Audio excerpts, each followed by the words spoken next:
Today in the episode, Mad Lab. Avengers on a vehicle with a power score of 10,000. No, seriously. Voice of the Wasteland, where we read your messages and choose the craft of the episode. And we begin with Workshop, the best chainsaw to promote friendship.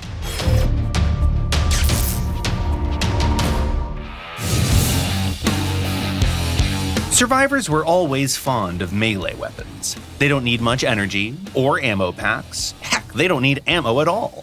Here's a simple mental exercise. Say it with me. Lances, plows, harvesters. You instantly get flooded with countless exciting memories, right? The weapon that we're going to discuss today is somewhat different. In order to shine, it had to undergo countless changes. It even had to get a new name.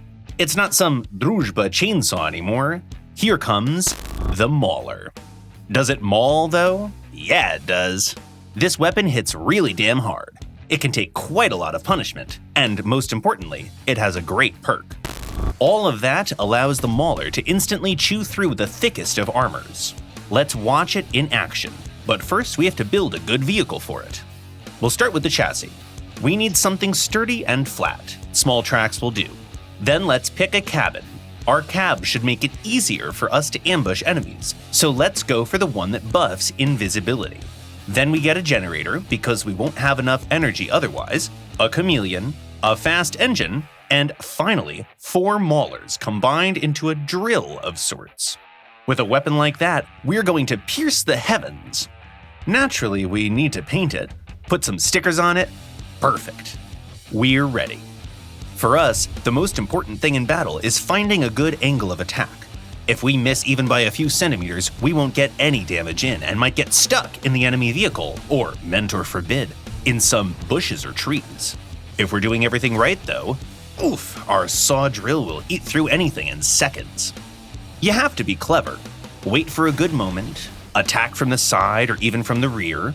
Don't forget that you can turn on the spot, and use the map knowledge to your advantage.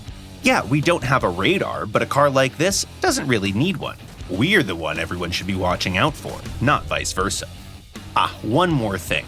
Sometimes it might be a good idea not to help a teammate right away. Sometimes and right away being the keywords here.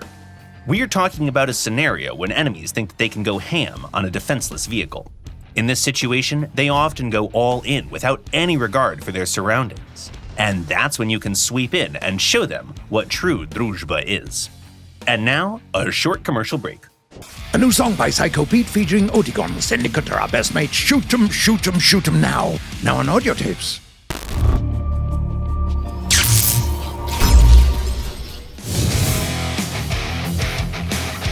Hey, do you remember the time we made a full-on land ship armed with cords and with a power score of 11,000?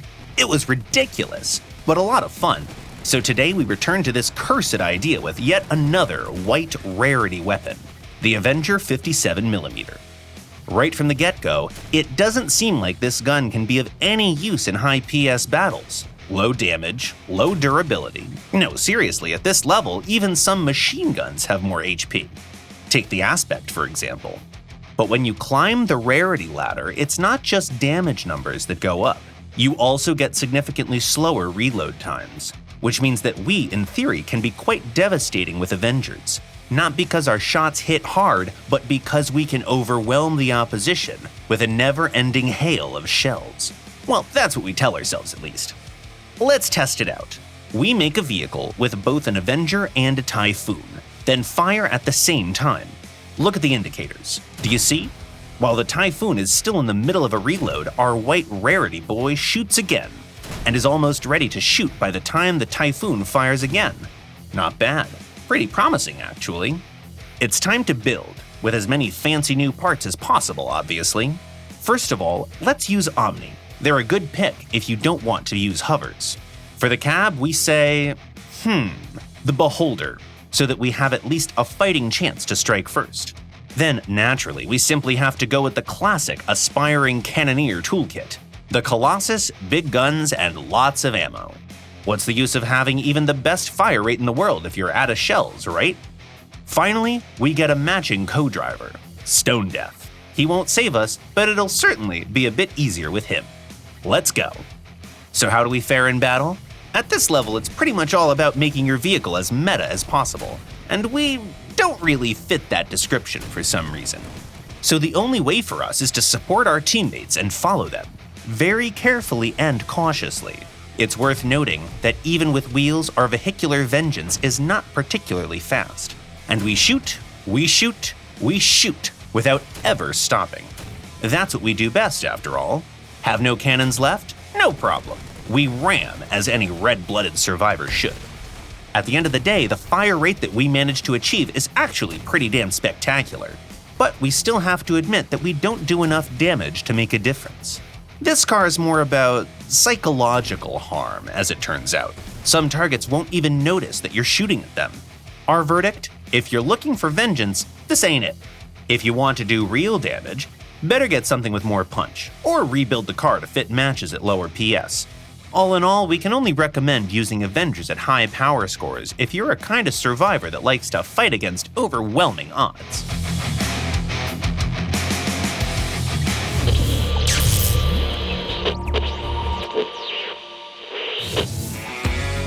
The first message was sent by ArtNick123. What about a new mode where two players get the same cabin, weapons, and materials and have some time, for example 5 minutes, to build a car with them, and in the end, you fight with the car you've built? Some sort of a building battle where it's all about your building skills. Hi Nick, we've actually been thinking about something like that for quite some time. It's a really cool idea that we just can't stop going back to, but its implementation, understandably, is really tricky. All in all, we can't promise anything, but it's nice to know that we're on the same wavelength when it comes to brainstorming. Cloaked Fox writes, would it be possible to put a soccer ball in Bedlam? Have a reset counter for it to respawn at 5 to 10 minutes. Sounds like a great idea, will do. A survivor called Sirok asks, what happened to the Clash of Engineers? Will you guys bring it back? It needed some adjustments, but in my opinion, it was a very cool mod. Yeah, we really dig it as well, but we're concerned with the fact that we couldn't guarantee the fairness of the end result. And that's a bummer. We'll see what can be done. The next message comes from Collar Evans. Are you going to do anything to loot chests? I'm starting to get duplicate items from veterans' chests. Maybe there could be a way to, for example, use 4 non-tradable items and upgrade them into another non-tradable upgraded item? Yeah, it's one of the systems that we definitely have to work on, that's fair. Also, your cat is cute. The last and extremely serious suggestion was sent by a user called Splatulated. Could we get a giant fly swatter as a weapon so we can smack hovers if we get close enough? Probably not, but it sounds awfully tempting. And now it's time for possibly the most important part of the show, where we choose one car from the exhibition that the team really loved. Or not really a car. This time we want to show you something that's more of a sculpture made out of junk and weapon parts. Skoro Leta, or The Summer is Coming, by Solex85. If you can look at this build without longing for the gentle caress of the summer wind and the susurrus of tree leaves, then you're probably a Ravager. Or live somewhere warm. One of the two. Ugh, god damn it, we're really missing the sun here. Great job, Solex. Thanks. That's it for today. Tell us what you think in the comments below, ask us questions, and if we somehow stop fantasizing about the glorious summer sun, we'll return with some new crazy content in a couple of weeks. If you like what we're doing, consider subscribing, leave a like, and good luck.